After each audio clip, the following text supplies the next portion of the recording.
In this next section, we're looking at electronegativity and bond polarity. So you should really be able to understand electronegativity and use it to determine the polarity of bonds, as well as use electronegativity and formal charge to predict the charge distribution in molecules and polyatomic ions. So remember that electronegativity is the ability of an atom in a molecule to attract electrons to itself.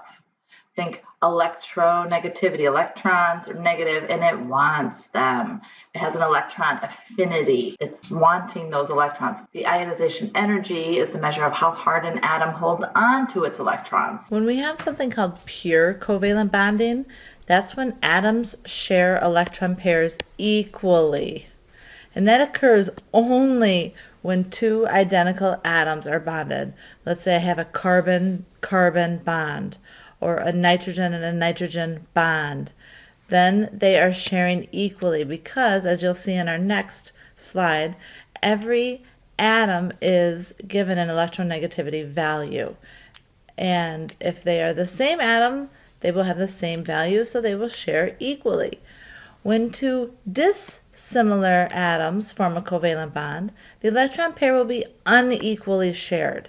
The result is called a polar covalent bond, a bond in which the two atoms have partial electrostatic charges. So here's our electronegativity sheet here. Again, electronegativity is the tendency of an atom to polarize a bond. And what we can see here is that metals have low values. We know that these guys would rather give up their electrons, not gain more electrons. So they have low electronegativity over here. The metalloids have intermediate and these nonmetals have high. One thing that we can see though is a trend that as we go up in a group that the electronegativity increases, and that the same as when I go across a period that electronegativity increases. So we have a trend that is also developed here. Now let's look at a little bit of how to tell if we have a polar or a nonpolar covalent bond. Now electrons may not be shared equally.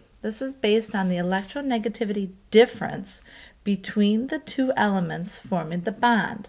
If the difference is 0, then it is nonpolar covalent. For example, if I look back at my slide before, and let's say I have O2, so I have two oxygens. I'm going to look at oxygen's value, which is 3.5. I'm going to find the difference between 3.5 and 3.5, and I get 0. So if I look back at this, if the difference is 0, I have a nonpolar covalent bond. Now, if the difference is greater than 1.6, I have an ionic bond. Now you should be pretty familiar at this point. If I have an ionic bond, I have a metal and a nonmetal. But let's just look. Let's say I wanted to look at lithium chloride. Lithium has a value of 1.0, so if I wanted lithium chloride. 1.0 for lithium, and chlorine is 3.2. Always just take the bigger number and minus the smaller number. 3.2 minus 1.0 is going to give me 2.2. And so that difference right there shows me if it's greater than 1.6, we have an ionic bond. But again, we also know that if there is a metal involved, we have an ionic bond. Sometimes it might trick you a little bit, and the value might be exactly 1.6. So the trick is to go, okay, wait a second here. Do I have a metal involved in this? Oh, if there's a metal and your difference was 1.5, it is an ionic bond still. If it's a non-metal and the difference was greater than 1.6, we're not going to call it an ionic bond, because if there's two non-metals, that just means it's extremely, extremely polar. Now, let's say the values are between about 0.4 and 1.6. That's telling me that the electrons are not shared equally and that there are poles. And for example, let's say I had carbon and oxygen, CO2. So I'm just going to look at the difference between carbon and oxygen. Carbon's value is 2.5, oxygen's value is 3.5. If we find the difference, again, just do the bigger number minus the smaller number, I get a value of 1. So I'm going to look back here, and the value of 1 is between 0.4 and 1.6. So CO2 is a polar covalent bond. Now we knew it was covalent because there's two nonmetals, but because we're able to look at the difference in electronegativity values, we're able to tell if it's polar or not polar. And then we can denote that.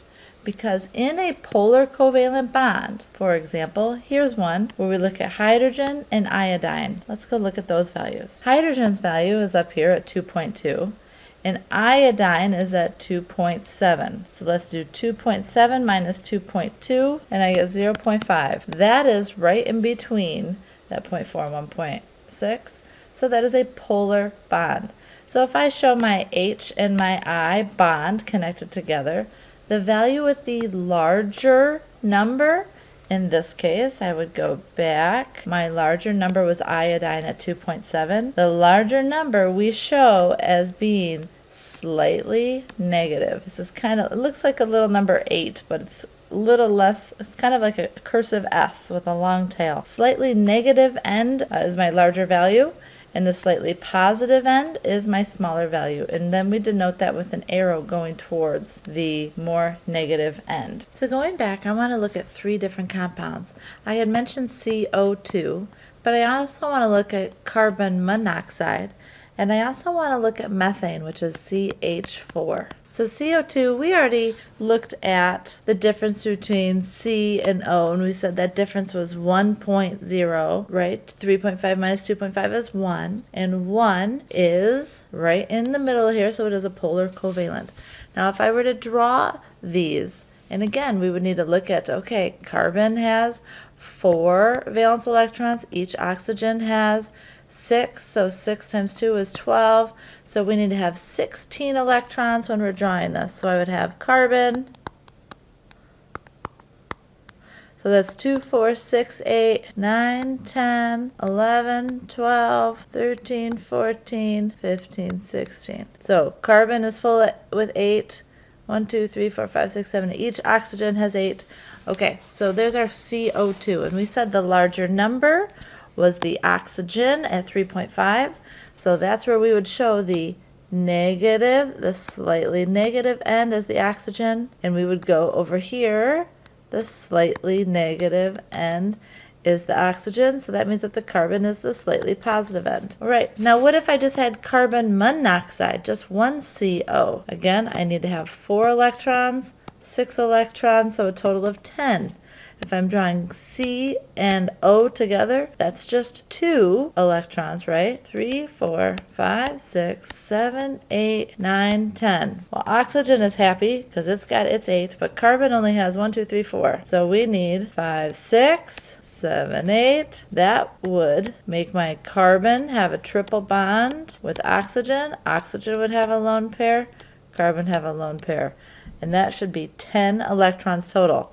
And when I show this, because that difference is 1, that slightly negative end is going to be that oxygen, slightly negative, my carbon slightly positive. So if it's just a C and an O, we would write it simply like this, kind of like we did with our HI. If there's more than one, we still just look at the difference between carbon and oxygen, but I have to show that there's a slightly negative end over on the right side, a slightly negative end on the left side. Let's look at CH4. If I were to draw CH4, we know that each carbon has 4 valence electrons and each hydrogen has 1, so that would be 8. So that's just single bonds between each of these hydrogens. So when I'm looking at electronegativity, I need to look at the carbon versus hydrogen bond. Let's look at those values. Here's my hydrogen is 2.2. Carbon is 2.5. So 2.5 minus 2.2 gives me a value of 0.3. Well, 0.3 is not between 0.4 and 0.6. It is not a polar covalent. Each one of these bonds between the carbon and H, the carbon and H, carbon and H, carbon and H, each one of those bonds is a non-polar bond. Now, it's not 0 though, is it? 0 means that it is a non-polar covalent, that electrons are shared equally. Well, it's not completely 0. It's not completely shared equally. That 2.5 value of carbon is still slightly bigger. So there is a slight pull. Carbon is slightly pulling those electrons from the hydrogen closer to itself, but not enough to call it polar. Electronegativity tells us how much a particular atom wants those electrons. As we just saw, electronegativity increases from left to right across the period, and it decreases when we go down. A molecule that has no polar bonds is a nonpolar molecule. A molecule with one polar bond is a polar molecule. If the individual bond dipoles do not cancel, then the molecule is polar. If they do cancel, it's nonpolar.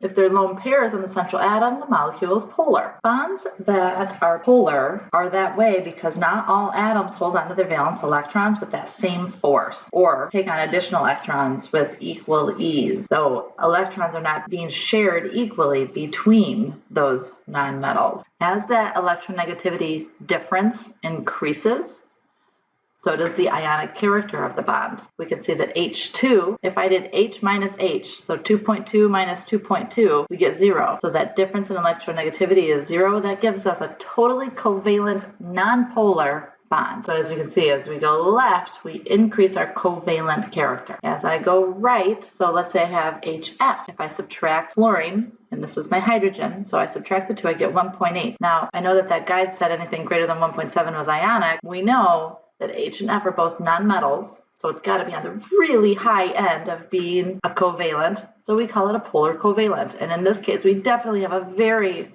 much more negative end of the compound and a positive end of the compound. So it has poles, polar covalent. And then as I get even further more extreme, if I looked up lithium fluoride and took my F 4.0 minus Li, the 1.0, and I get 3, we can call this an ionic compound here, where I don't have any sharing of electrons anymore. We definitely have given and taken electrons to have a completely positive and a completely negative fluoride. And that takes me to my next piece, because I'm going to come back to this slide. Like dissolves like. For example, polar and nonpolar compounds, if I'm looking at them, we know that oil and water don't mix because water is polar and oil is nonpolar. So if I were to look back at an example like water, if I looked at H's value and O's value and I subtract the two, I get a difference of 1.3. So water is polar. And let's say I have an ionic compound like lithium fluoride. Now we know that this is a polar covalent compound where I have slightly positive and slightly negative ends. And now in this ionic compound I have positive and negative ends. This is extreme polar. It's ionic, but this is slightly negative, slightly positive. But they're still very like one another. Polar water can dissolve polar ionic compounds. Likes dissolve likes. If I had two non-polar compounds, then they would dissolve one another. Ethanol and water do mix. Ethanol and alcohol has carbon-oxygen bonds, and water has the hydrogen-oxygen bonds. We look at the two, subtract them, and we find that both of those are polar, so they do mix. Vodka and cranberry juice, both of those are polar. They mix. So likes dissolve likes. Here's an example of I2. Molecular iodine. To find that difference in electronegativity, this one's pretty easy. I'm just doing I minus I to get 0. This is also sometimes called homonuclear. Notice that we have the same nuclei for iodine and iodine. Also notice the symmetry. If we cut it in half this way and in half up and down, that everything is mirror images of one another. This is also telling us that it's nonpolar because the bond is nonpolar. Looking again at HF, hydrofluoric acid, fluorine has the larger electronegativity value than hydrogen. We can look just by looking at this table, 4.0 versus 2.2. So when we are drawing out our Lewis structure or a 3D molecule, we can say that this larger number means that that is the more negative end, the more electronegative, because it has a higher electronegativity value. Electrons are shifting towards the flow. It's like playing tug of war, and fluorine is really winning. Let's look at the difference in electronegativity for 3 different compounds. If we compared HF versus CF versus OF, again, we're just going to subtract all of these values from one another, and then we can rank them. In terms of polarity, the greatest, the most polar would be the greatest number, 1.8, the most polar. So HF would be the greatest. The next one further down is CF, and then the next one even further down is that 0.5 would be OF. All we're doing is looking at the difference in electronegativity. The greater it is, the more polar the bond is. Taking that information, which one of the groups is arranged correctly in order of increasing electronegativity? Hopefully you got this answer. Let's look at another. Which one of these is in order? Hopefully you got this. Which one of these pairs would be expected to have the greatest bond polarity? We should have gotten KF. Which one is the least polar of these? Hopefully you got CB. Here's another one. For each of the following bond pairs, decide which bond is more polar and indicate the negative and positive poles. Okay, so I just took those pairs from A and B and wrote down their electronegativity values from the chart. So if we look at boron and fluorine at 2.0 and 4.0, the difference is 2. And boron and chlorine, 2.0 and 3.2, the difference was 1.2. So which bond is more polar? It would be BF in this case. And which one is more, indicate the negative and positive poles? So we would say that my fluorine is the slightly negative end, and my boron is a slightly positive end. Or we could also denote it and show the arrow to the negative end. Silicon and oxygen, again, I just wrote down those values. I got a difference of 1.6, and P, I got a difference of 0. So silicon and oxygen also wins, and in this case, my negative end is the oxygen, positive end is the silicon, only because the oxygen had a greater electronegativity value, so it is the more negative end. It has a greater pull for electrons. Here's another couple to decide which one is more polar, and for each polar bond, indicate the positive and negative poles. Okay, so looking at the first two, letter A, HF has a greater electronegativity difference of 1.8 versus HI's electronegativity difference was only 0.5, and fluorine has the greater electronegativity, so my F would be my more negative end of the value of that polar molecule. When looking at BC and BF, BF has a greater electronegativity difference of 2.0. All we did was subtract boron from the fluorine. Boron is 2.0 and fluorine is 4.0, so a difference of 2, versus if I just did B and C, 2.0 and 2.5 is only a difference of 0.5. So the more polar molecule here is BF, with F being the more negative end of that molecule. And then last, CSI has a difference of 0.6 and CS has a difference of 0.1. So CSI is the greater. If I look at C, it's 2.5 and SI is 1.9. So carbon end is my more electronegative end of the compound. SI would be my more slightly positive. This next section of our lesson is looking at charge distribution, combining formal charge and electronegativity. The way electrons are distributed in a molecule or an ion is called its charge distribution. Charge distribution can profoundly affect the properties of a molecule. Examples include physical properties such as melting and boiling points, and chemical properties like being susceptible to be attacked by an anion or a cation, or whether the molecule is an acid or a base. Now, the site of a charge in a molecule or an ion can often be learned from a formal charge calculations, which hopefully you're feeling pretty good about. But it is possible to get an incorrect result from this determination because formal charge calculations assume that there's equal sharing of electrons in all the bonds. Now, according to scientist Linus Pauling, there are two guidelines to use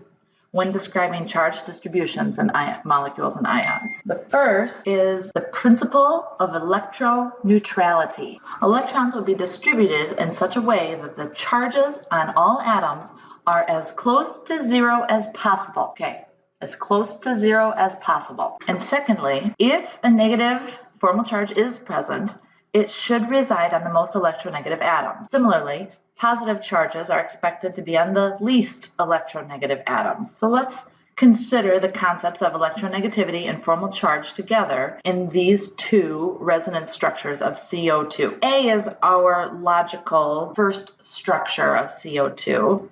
But what is wrong with B? Because B still allows, everybody has an octet, but if we look at the difference between these two, first of all, we see that the formal charges on all of the atoms are 0, which is a favorable situation. In B, however, one oxygen atom has a formal charge of +1, and the other has a formal charge of -1. This is contrary to the principle of electroneutrality. Also, B places a positive charge on an oxygen atom, which is also unsatisfactory because carbon is less electronegative than oxygen. So any positive charge in this molecule should be on the carbon. Therefore, the best description for CO2 is structure A. At the same time, because the electronegativity of oxygen is greater than carbon, so we can still show, we don't actually have to have that formal charge, we can still show in this bond that oxygen is slightly negative and that carbon is slightly positive.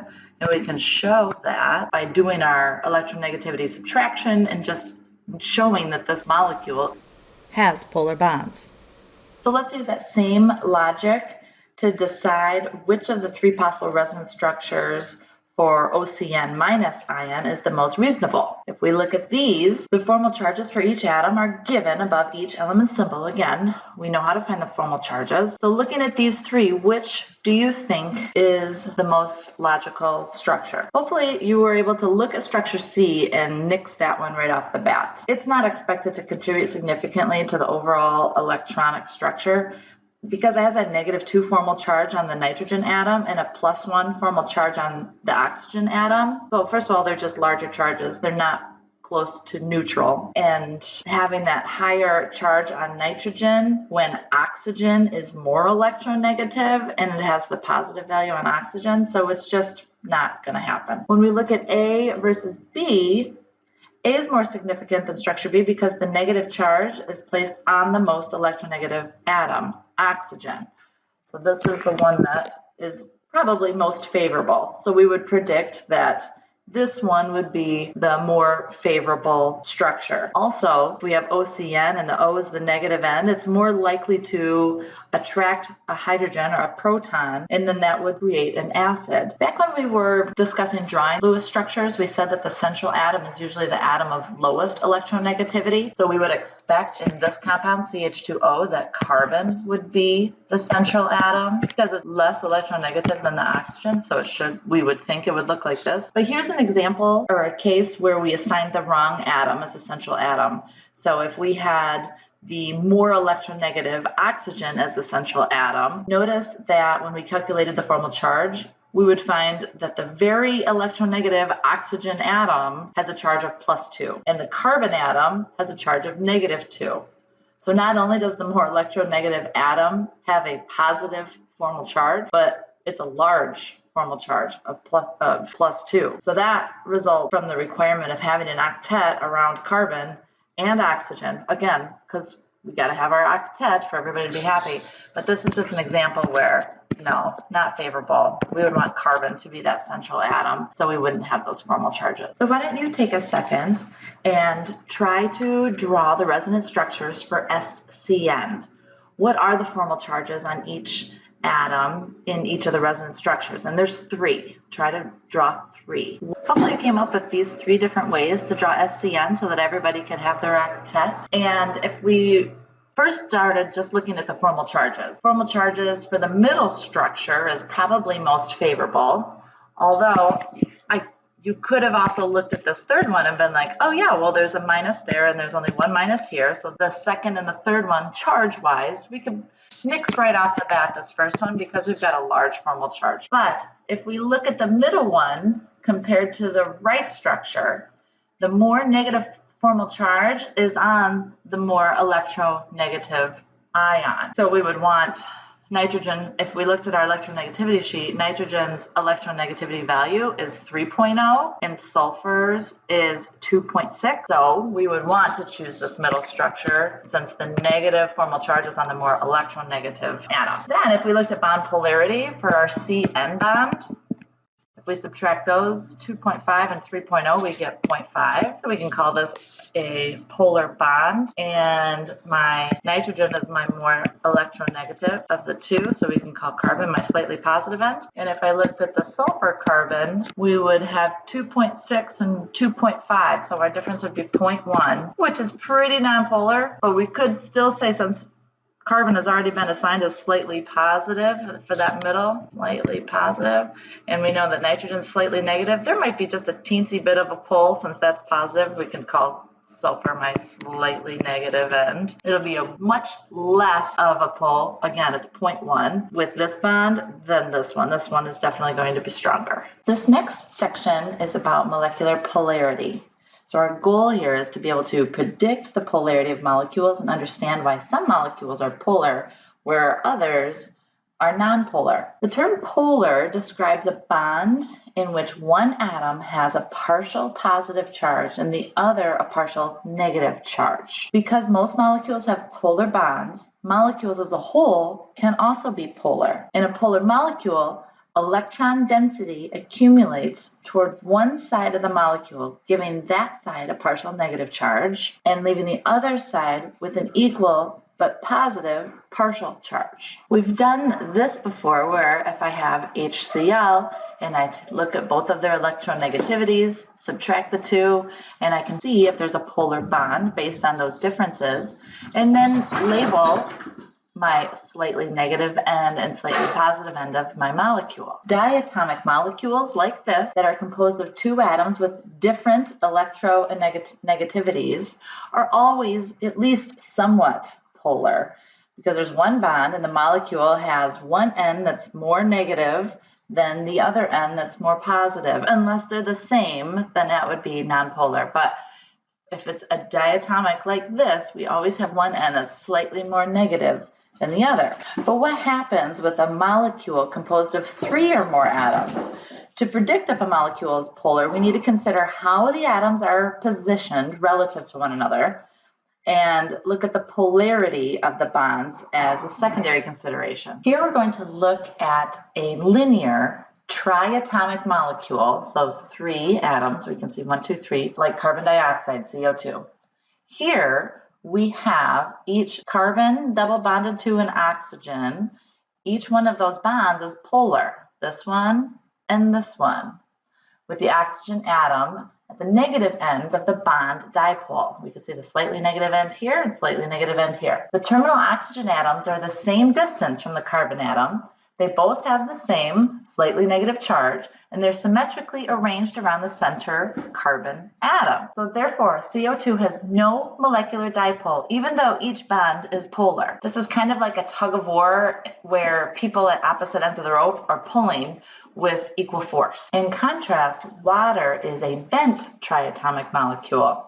Because O has a larger electronegativity than hydrogen, we can see here that both of these bonds are also polar, but the electron density on the oxygen is much greater on this side. That's why it's made it bent. We have those lone pairs. So because it's electrically lopsided, it's polar. And we can see, if we also notice the molecule symmetry, it can be broken along either OH bond axis. If we did this side does not look the same as that other side. So whenever there exists a line or a plane of asymmetry, the molecule is polar. Here's some more examples. If we looked at BF3, the B and the F bonds are quite polar because we know F is very electronegative compared to boron especially. Boron is a 2 and fluorine is a 4. The molecule itself though is nonpolar because 3 F atoms around the edges, around the B atom, all have the same electronegative charge. They're the same distance from the boron atom, and they're arranged symmetrically around that central boron atom. And if you sliced this horizontally in half, because it's planar, the top half would look the same as the bottom half. So there is that symmetry to it. However, in contrast, if we look at the trigonal planar molecule Cl2CO, we can see the angles are all about 120 degrees. So there is symmetry arranged around the carbon atom. The electronegativities of the three types of atom in the molecule differ, however. We can see that this electronegativity is different from this one. This is a closer bond with that double bond. So therefore, a net displacement of electron density away from the center of the molecule, so more toward the oxygen atom than the chlorine atom. So we can see by looking at this picture that there is a greater, red indicates a negative charge and blue is a positive charge. We can see that there is an asymmetry. We can see the symmetry around this one. Each end is alike. This is not. And we also, if we looked at this one, NH3, ammonia, similar configuration as BF3, this is NH3, but remember that nitrogen has the lone pair electrons up here.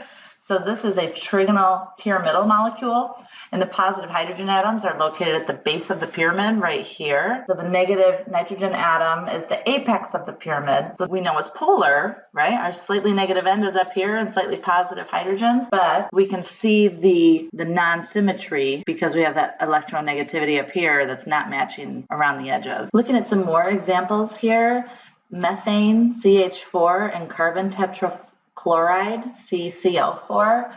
Both of those are nonpolars because they're symmetrical tetrahedral structures, and the 4 atoms that are bonded to that middle carbon all are the same, have the same partial charge, and are the same distance from the carbon atom.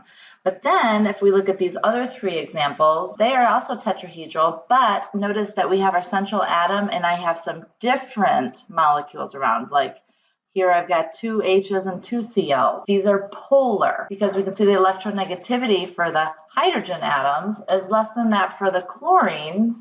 And because of this difference, the carbon-hydrogen distance is different from the carbon-chlorine distances. And because chlorine is more electronegative than hydrogen, the chlorine atoms are on the more negative side of the molecule. So the positive end of the molecule dipole is toward the hydrogen atom. Again, we wouldn't have that symmetry, and we can see that in this example and this example. So they're polar molecules if there is a net dipole, and we can see here in this case, this end of my molecule is positive and this end is negative. Here, no net dipole. Here we can see our negative end would be moving in this direction in between those 2 negatives. This would be my slightly positive end to the bottom left. We can see that this is my slightly positive end, so my slightly negative end has got to be moving over here to the right. Let's look at these 2 examples. Are sulfur tetrafluoride and nitrogen trifluoride polar or nonpolar? If they're polar, indicate the negative and positive sides of the molecule. Why don't you pause this here and draw these and see if you can take a guess. All right, first let's look at SF4. If we do the Lewis structure, again, we would look at sulfur, have our 4 fluorines, we've got a lone pair for sulfur. So this would be a trigonal bipyramidal because of those lone pairs. It's pushing all of our F's over here, which is a seesaw shape. So we need to then decide if the molecule is symmetrical. It is not. So it's got to be polar. Let's look at NF3. And when we look at NF3 here, we've got our nitrogen with our 3 fluorines. So it's really similar structure to the NH3 that we were just looking at, because F right here is more electronegative than N. Each bond is polar. The more negative end being the fluorine atom. Because this molecule contains polar bonds, and because the geometry is not symmetrical, then we could say that NF3 molecule as a whole is expected to be polar. And we would say, oh, yep, this is negative. These are my negative terminals. This is my nitrogen. These are my fluorines. Negative, negative, negative. So as a whole, my net dipole negativity is going this way. My SF4, because of that seesaw, because I have my lone pair electrons right here on the left, my net dipole is going to the right. Here's another one. For each of the 5 molecules, decide whether the molecule is polar and which side is positive and which is negative. How about for BFCl2, NH2Cl, and SCl2? So why don't you pause the video here, draw these out, look at the differences in the bonds and electronegativity, and see what you can come up with. Let's see how you did. BFCl2 is polar. We know that the negative side of the fluorine atom is the most electronegative, looking at the bonds between BCl, BCl, and BF. So there's not that symmetry. And the FN is definitely the more electronegative. So the arrow will be pointing up. NH2Cl is also polar. And when we looked at those differences in electronegativity, the negative side of the chlorine atom is the most electronegative, and we know that the hydrogen end is the most slightly positive, and so our electronegativity would be in this direction. And SCl2 is also polar. The chlorine atoms are on the negative side, so we can see that our arrow's going down toward in between those chlorine atoms. Let's look at this example. We have 1,2-dichloryl ethylene, and it can exist in 2 different forms. Are either of these planar molecules polar? So take a minute and look at the two ways that this compound can exist and see if either are polar. Hopefully you're able to see that in structure A, the chlorine atoms are located on one side of the molecule. They're both down here. So electrons in the carbon-hydrogen bond and the carbon-chlorine bond are displaced toward the side of the molecule with the chlorine atoms.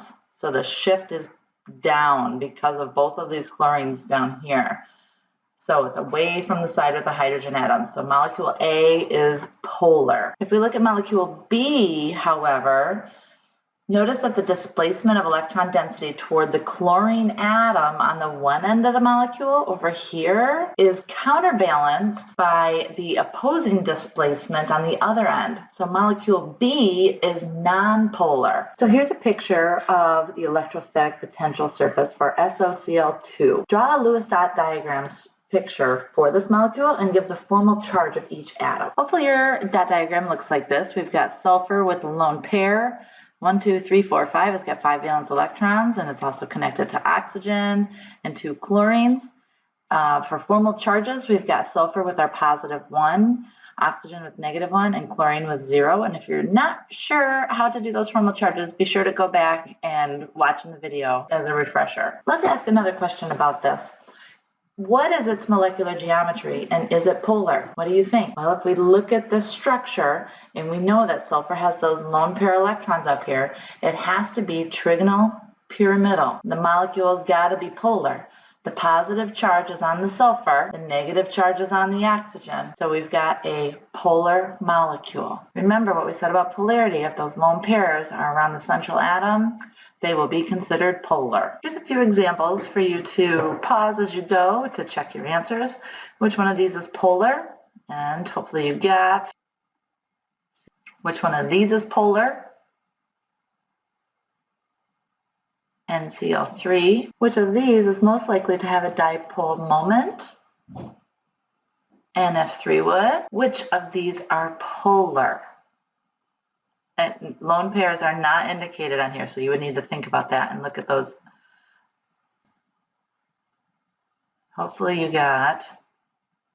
This last section that we're going to cover is about bond properties, looking at order, length, and dissociation enthalpy. So you should be able to understand the properties of covalent bonds, like the order, the length, and the bond dissociation enthalpy, and their influence on molecular structure and properties. So looking at bond order, the order of a bond is the number of bonding electron pairs shared by 2 atoms in a molecule. We will encounter bond orders of 1, 2, and 3, as well as fractional bond orders. When the bond order is 1, there's only a single covalent bond between a pair of atoms. Some examples are like H2 or NH3 or CH4. So here's an example, CH4. So there's only one bond between a carbon and a hydrogen here.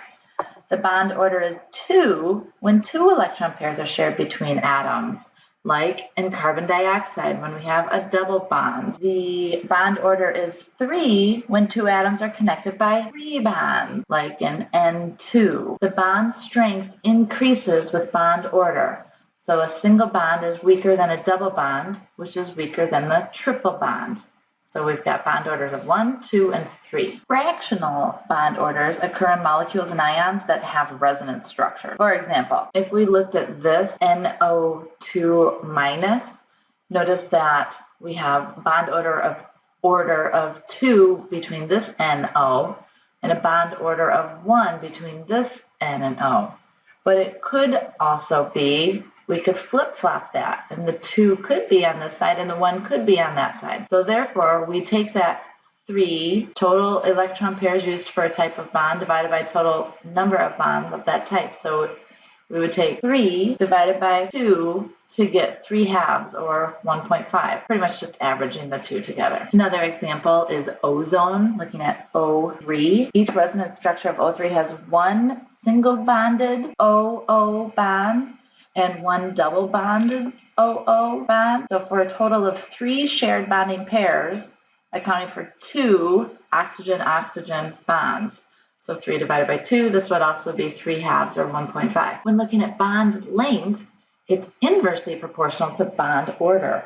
Bond length is the distance between the nuclei of two bonded atoms. It is clearly related to the sizes of atoms. Additionally, if we look at given pairs of atoms, the order of the bond plays a role. So if we look at sizes of atoms, like carbon hydrogen bond, the length would be 110 picometers, is very small, so 110 picometers. But if we looked at silicon and hydrogen, so we can see the difference between carbon and silicon, and it's a longer distance, even though it's still a single bond, but we have a larger atom. So if we're looking at the center of the atom, if we're assuming that's where the nucleus is, it's going to be further to get to that hydrogen atom.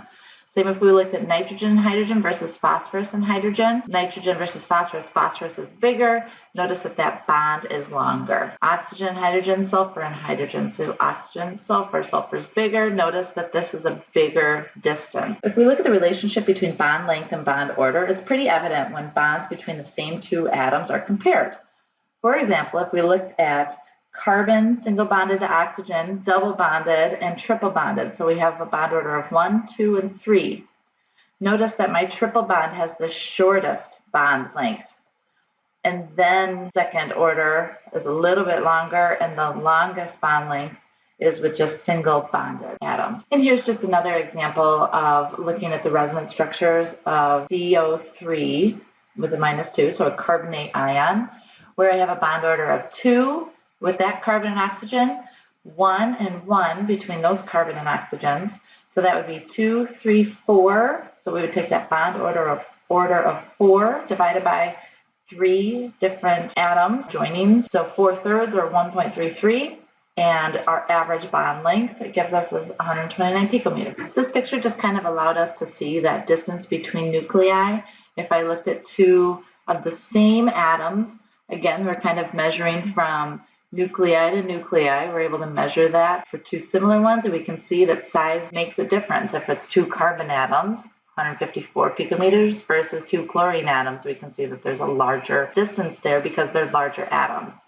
And then we can also see if I just had C and Cl, how that is influenced. Here are just some pictures looking at HF, HCl, and HI. So again, we can see that we know as we go from fluorine, chlorine, and iodine that those atoms are getting larger, and we can see that that bond length is increasing with the size of those atoms. This also helps us to see visually if we look at the bond order. So here's a single bond versus the double bond versus that triple bond, and we can see that triple bond is the shortest of all of these bonds. We can also see the bond order is proportional to the bond strength and bond length. So we've been talking about the length, but also the strength. Bond enthalpy is the energy required to break a bond in a mole of gaseous substances. So if I've just got chlorine-chlorine bond, so Cl2 is equal to 2 chlorines, we know this amount of energy is required to break that bond. And energy is delta H, enthalpy is positive, and if it's required to break a bond, and when those bonds are formed, energy is released, so our delta H is negative. So bond dissociation enthalpy is the enthalpy change when breaking a bond in a molecule with the reactants and products in the gas phase. The process of breaking bonds in a molecule is always endothermic. So delta H for breaking a bond is always positive. And if you think about it, to break a bond requires energy. To break anything, energy needs to be added to it. So that would be a positive value. Energy supplied, that means that H is greater than 0. And when you are breaking something, we're going from molecule, because there's a bond, breaking that bond, we then have the fragments. To go from the fragments to create a bond and make the molecule, energy is released, so delta H is less than 0 or negative. This slide we're going to need to be referring to quite a bit for when we're calculating enthalpies of breaking and forming bonds. So be sure to use this as a reference to switch back to. Here are just some examples where we can see this. So where we have bond orders being reflected in the bond dissociation enthalpies.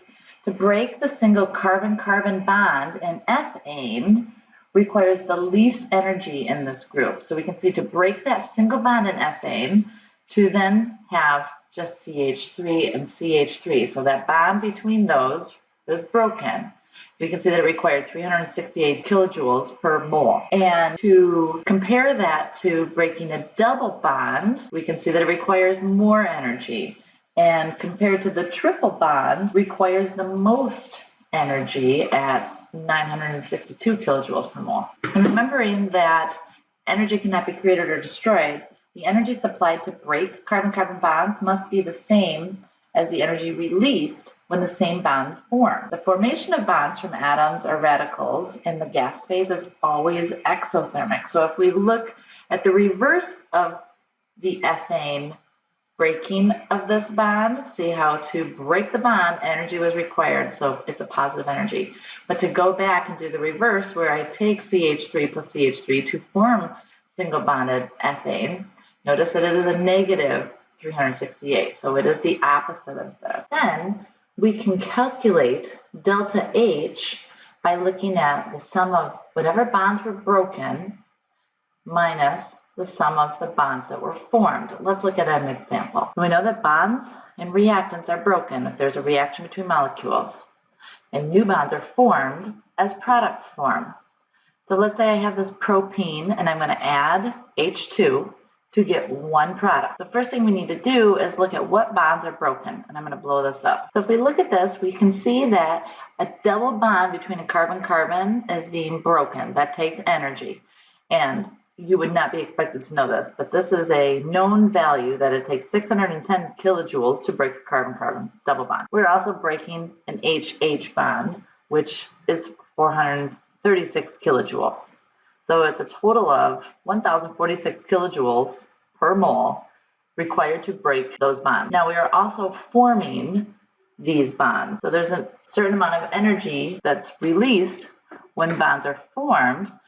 And again, we would know that this carbon-carbon single bond, this much energy, 2 moles of CH. So that would be 2 times 413. This much is released. So then we do the bonds broken minus bonds formed to get a total of negative 126 kilojoules per mole. So we're also able to see that this reaction is exothermic because it is overall negative delta H. All of this data that we found for the energy is from a table that you would, it's average bond dissociation enthalpies. And those are all accessible for when you're finding these out. Here's just an example of what you would see. You would see an HH bond and you would be told that it's 436 kilojoules per mole, or a single bonded carbon to carbon is this much. So you just need to look, when you're looking at that table, just kind of scroll down to find what you need, and to break a triple bonded nitrogen to nitrogen, or if we were breaking it, that's a positive number. If we were forming that, then it's a negative number. Here's another example problem. Let's say we have acetone, common industrial solvent, can be converted to 2-propanol rubbing alcohol by hydrogenation.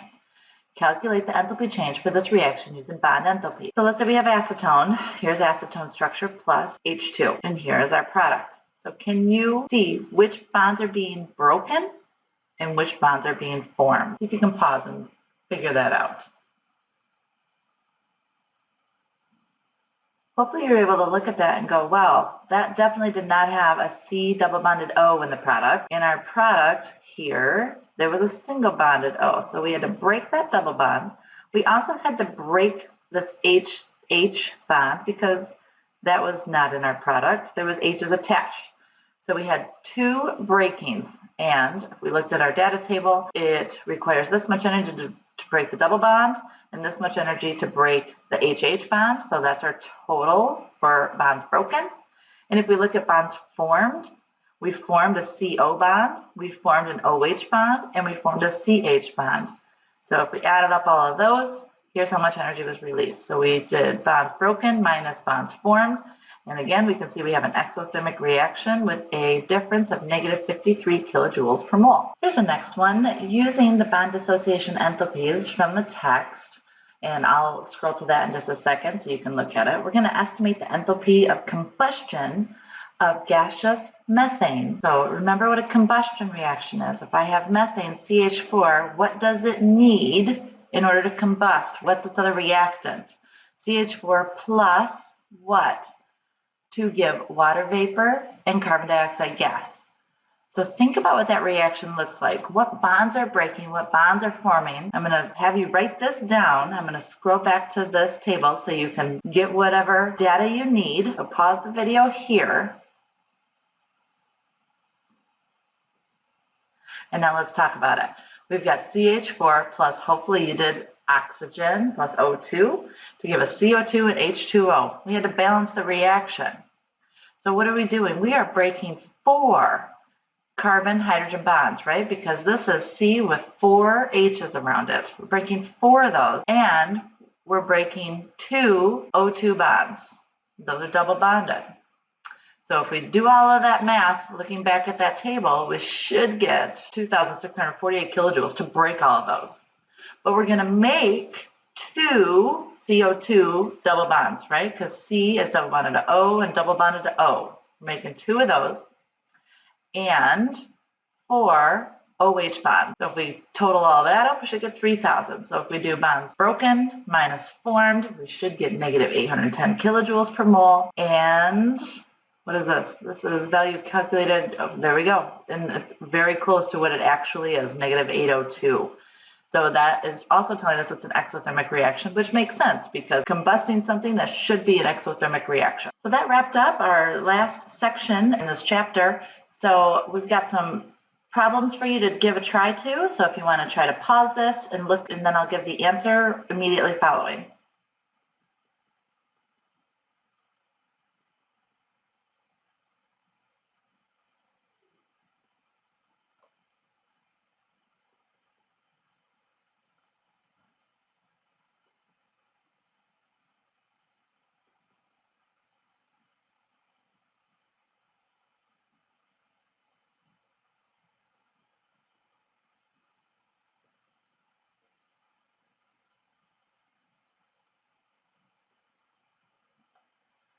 And there you have it. Hopefully you were able to get those correct answers, and I will see you for the next chapter.